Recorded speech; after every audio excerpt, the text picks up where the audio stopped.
Hola amigos, bienvenidos de nuevo al canal. En el corazón de Andalucía existe un lugar único en el mundo, un edificio que fue mezquita, después catedral y ahora es ambas cosas al mismo tiempo. Hoy visitamos ese lugar, la Mezquita Catedral de Córdoba, uno de los monumentos más extraordinarios del mundo y uno de los mayores tesoros históricos de España. Esta edificación fue construida originalmente como mezquita en el siglo VIII durante el dominio musulmán de Al-Ándalus y es el único ejemplo de una mezquita de la España musulmana que se ha conservado, reformada posteriormente en Iglesia Católica. La imagen más representativa de la mezquita es la sucesión infinita de arcos que hace que cada columna parezca una palmera. A eso se debe que a veces a la mezquita se le llame un bosque de palmeras. Estos arcos de herradura, rojos y blancos, sostenidos por cientos de columnas de mármol, granito, alabastro y jaspe, crean uno de los espacios arquitectónicos más sorprendentes jamás construidos. Los colores blanco y rojo se deben a los materiales utilizados, la piedra caliza blanca y el ladrillo rojo. Este contraste ayuda a marcar el ritmo visual del espacio, guiar la mirada horizontalmente y reforzar la sensación de repetición infinita. La gran mezquita Al-Jama de Córdoba, que ese era su nombre, fue construida por el emir Abd al-Rahman I, fundador del Emirato Independiente de Córdoba, el primer emirato del Al-Ándalus. Para la construcción de la mezquita, el emir compró el terreno de una basílica visigoda del siglo IV, la Basílica de San Vicente, que después de la conquista de Córdoba por los musulmanes en el año 711 había estado compartida por cristianos y musulmanes. En el año 786, Abd al-Rahman I mandó a derrumbar la basílica, pero se aprovecharon muchos de sus materiales para la construcción de la nueva mezquita. La mezquita se convirtió en el principal lugar de oración de los gobernantes de Al-Ándalus y una muestra de su poder político y económico. Con el paso de los años, el incremento de fieles y la voluntad de monumentalizar el conjunto, la mezquita fue ampliándose considerablemente, como vemos en esta cronología tomada del sitio oficial de la Mezquita Catedral. Durante la tercera expansión en el año 988, la mezquita llegó a su presente tamaño, 178 metros de norte a sur, 125 metros de este a oeste y un total de 22.250 metros cuadrados, incluyendo el patio de los Naranjos. Durante mucho tiempo fue la segunda mezquita más grande del mundo detrás de la Meca. Los cristianos conquistaron la ciudad de Córdoba en 1236. El rey Fernando III de Castilla ordenó conservar la mezquita. Las crónicas cuentan que el monarca quedó tan impresionado con el edificio que decidió preservarlo y usarlo como catedral, algo poco habitual tras una conquista en esa época. El edificio hoy conocido como la Mezquita Catedral de Córdoba no fue destruido ni sustituido por una iglesia nueva. En lugar de eso, el 29 de junio de 1236, poco después de la conquista, se consagró la mezquita como catedral cristiana. Volviendo a la época musulmana, la segunda expansión, bajo Al-Hakam II en el siglo X, marcó un cambio profundo en la arquitectura y la estética de la mezquita. Esta vez se utilizaron materiales especialmente encargados para la obra en vez de reutilizar materiales de otras construcciones. Durante esta expansión se construyeron una serie de bóvedas con lucernarios que permiten la entrada de luz para la iluminación de la zona más importante de la mezquita. La solución arquitectónica de los techos de estos lucernarios es un ejemplo de ingenio técnico que combina funcionalidad, estética y simbolismo. Son bóvedas nervadas que ayudaban a soportar el peso de la estructura y a dar sensación de verticalidad dentro de un edificio muy horizontal. Una de las paredes de este lucernario fue usado como el primer altar mayor después de la consagración como catedral cristiana en 1236. Podemos apreciar la belleza de los arcos de esta estancia, donde se entrecruzan arcos lobulados y arcos de herradura, bellamente decorados. Las ventanas son altas y estrechas, colocadas sobre los arcos superiores, diseñadas para filtrar la luz de forma suave, creando un ambiente recogido. Ahora estamos en la Maksura, el espacio reservado al califa y su corte para rezar con protección. La Maksura da paso al Mihrab, el lugar más sagrado de la mezquita, hacia el que se orienta el rezo. Este es el corazón religioso de la gran mezquita omeya, el centro espiritual del edificio. El magnífico arco que separa ambas áreas es una obra de arte que presenta una policromía distinta que el rojo y blanco del resto de la mezquita. El arco está decorado con mosaicos construidos usando teselas bizantinas regaladas por el emperador de Bizancio, con el que Al-Hakam II mantenía una buena relación. Estos mosaicos se extienden a lo largo de las dovelas del arco, con una ornamentación geométrica y vegetal. Sobre el arco vemos unas preciosas inscripciones que recogen versículos del Corán. Como colofón tenemos la bóveda de la Maksura. Como en los otros lucernarios, la bóveda también es nervada y la cúpula está magníficamente decorada con tonos dorados. Sin dudas podemos decir que esta Maksura con su arco y su bóveda es probablemente uno de los más bellos ejemplos del arte del Al-Ándalus. Como habíamos mencionado, después de la conquista cristiana, la mezquita se mantuvo casi intacta durante siglos. Solo se utilizó uno de los lucernarios como capilla mayor y se añadieron algunas capillas laterales y elementos cristianos entre las columnas. En 1523 hubo un gran cambio. Las autoridades eclesiásticas de la catedral ordenaron que se construyera una nueva capilla mayor y un crucero en el centro de la mezquita catedral. Cuando se propusieron estas reformas, las autoridades de la ciudad protestaron. El rey Carlos I, que nunca había estado en Córdoba, intervino y decidió a favor de la iglesia. Pero la historia cuenta que al visitar la ciudad y ver la mezquita por primera vez, se mostró molesto por las reformas y dijo algo así como: "Estáis destruyendo algo único en el mundo para poner lo que se puede ver en todas partes". Las reformas implicaron derribar parte del bosque de columnas. Se eliminaron varias decenas de columnas para abrir espacio al crucero y la capilla mayor, por lo que hoy quedan alrededor de 850 columnas visibles de las más de 1.200 que existían anteriormente. Aunque no hay dudas que esto significó una destrucción de un patrimonio único, la verdad es que hoy en día la capilla con su cúpula renacentista, que inunda el espacio de luz y solemnidad, contribuye a la magnífica impresión que causa este lugar. La capilla destaca por su monumentalidad y por su rica decoración renacentista y barroca. El altar mayor está presidido por un gran retablo que representa escenas de la vida de Cristo.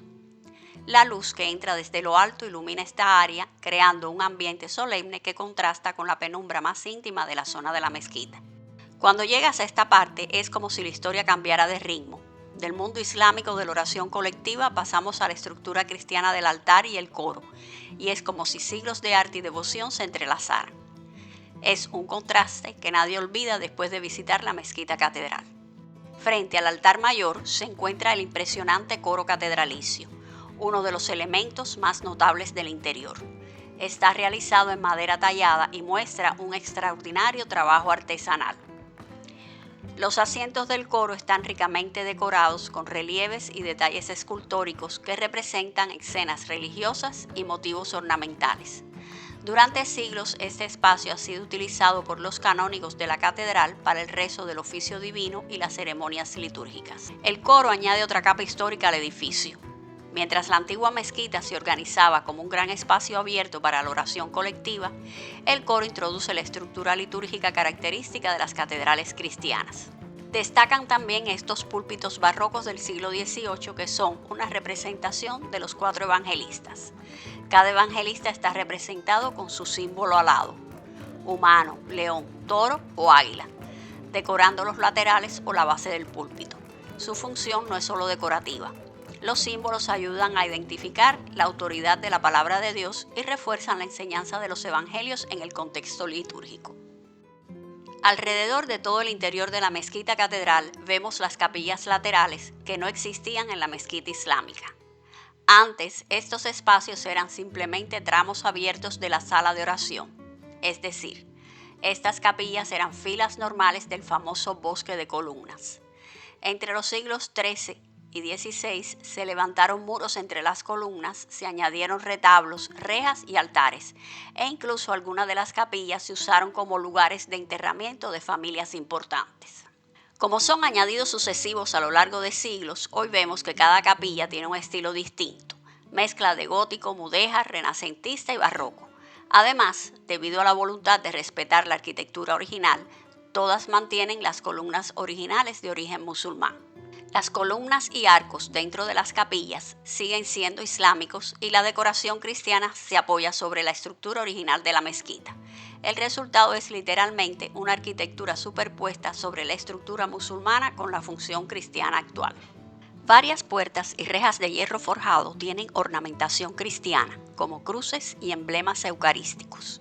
En unas salas del interior se encuentra el tesoro catedralicio, que reúne una importante colección de piezas litúrgicas y obras de arte sacro acumuladas durante siglos de historia. En estas salas se conservan custodias procesionales, cálices, relicarios, cruces y ricos ornamentos utilizados en las ceremonias religiosas, muchos de ellos elaborados en oro y plata y decorados con piedras preciosas y delicado trabajo de orfebrería. Estas piezas reflejan no solo la devoción religiosa, sino también el poder artístico y económico que alcanzó la catedral a lo largo del tiempo. Cada objeto cuenta una parte de la historia de la Córdoba cristiana donde la fe, el arte y la tradición se han unido para crear un rico patrimonio que ha llegado hasta nuestros días. Continuando nuestro recorrido, apreciamos las representaciones de santos, ángeles y escenas bíblicas que se pueden ver a lo largo de los muros y sobre los arcos, integradas con el patrimonio islámico preexistente. A nosotros nos llamó mucho la atención esta imagen de San Cristóbal, que es el patrón de la ciudad de La Habana. También pudimos ver este fresco que se halló en 1989 al retirar un retablo del siglo XV para su restauración. Se estima que data del año 1390, lo que le convierte en una de las pinturas cristianas más antiguas conservadas en España. Hoy en día el interior de la mezquita catedral ocupa más espacio que el de cualquier otra catedral cristiana. Hoy la mezquita catedral no solo es un símbolo de Córdoba, sino también uno de los grandes ejemplos de convivencia de culturas que marcaron la historia de España. Su arquitectura refleja influencias romanas, visigodas, islámicas y cristianas, creando un conjunto monumental incomparable. Al salir del edificio de la mezquita catedral, pasamos por el Patio de los Naranjos, que es un ejemplo clásico de patio musulmán andalusí, usado como espacio previo a la oración y reflejo del concepto islámico de jardín y purificación, con arbustos y naranjos de los que toma su nombre, plantados en filas regulares, caminos de piedra y arcos perimetrales que conecta con las puertas de la mezquita. La simetría y orden geométrico reflejan la estética islámica de control de la naturaleza y armonía. Para finalizar, caminamos alrededor de la mezquita catedral. El exterior combina elementos defensivos, decorativos y funcionales que reflejan su historia islámica y cristiana. El muro perimetral es macizo, construido en ladrillo y piedra, de aspecto sobrio y casi fortificado, con pocas aberturas. Casi no hay ornamentación exterior. El énfasis está en la fuerza y solemnidad del edificio, más que en la decoración visible desde la calle. Esta es la torre campanario. La torre no formaba parte del edificio islámico original. Se añadió varios siglos después de la conquista cristiana, alrededor de 1593, cuando se comenzó la transformación del antiguo almiar musulmán en torre campanario cristiana y se terminó en 1617. Originalmente aquí estaba el alminar, desde donde se llamaba la oración. Tras la conquista cristiana de Córdoba, el alminar siguió usándose durante siglos, pero finalmente se decidió convertirlo en campanario. Algo curioso es que el alminar original sigue existiendo oculto dentro de la torre actual, como una torre dentro de otra. Llama la atención el altar de la Virgen de los Faroles, en el muro norte de la mezquita catedral. Es quizás el altar exterior más conocido del edificio. Data del siglo XVIII y fue costeado por un vecino que vivía en esta calle y que quería rezar a la Virgen desde su casa. En el centro del retablo hay un cuadro de la Virgen de la Asunción, pero como el altar está flanqueado por faroles, se le conoce como la Virgen de los Faroles. Los arcos de las puertas tienen un sello de la arquitectura omeya, con sus formas de herraduras y lóbulos, pero en algunos aspectos reflejan la superposición de culturas, ya que en esas formas islámicas originales se han añadido elementos cristianos como relieves, molduras y escudos. Esta es la Puerta de San Esteban, también conocida como Puerta de los Visires, probablemente la más representativa y rica en cuanto a su calidad artística que nos ha llegado del período musulmán. La puerta daba acceso a la sala de oración de la primitiva mezquita realizada en tiempos de Abderramán I, por lo tanto data del siglo VIII, aunque sufrió una importante remodelación en el siglo IX. En resumen, la mezquita es un magnífico ejemplo de la combinación de la historia y la arquitectura de dos religiones, la musulmana y la cristiana. Hoy en día aquí podemos apreciar el contraste de estos dos estilos arquitectónicos y las diferentes características de los lugares de culto de cada religión. Con esto terminamos nuestro recorrido de hoy. Esperamos que te haya gustado.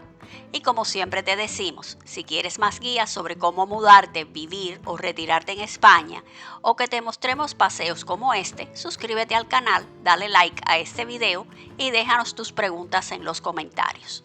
Hasta la próxima.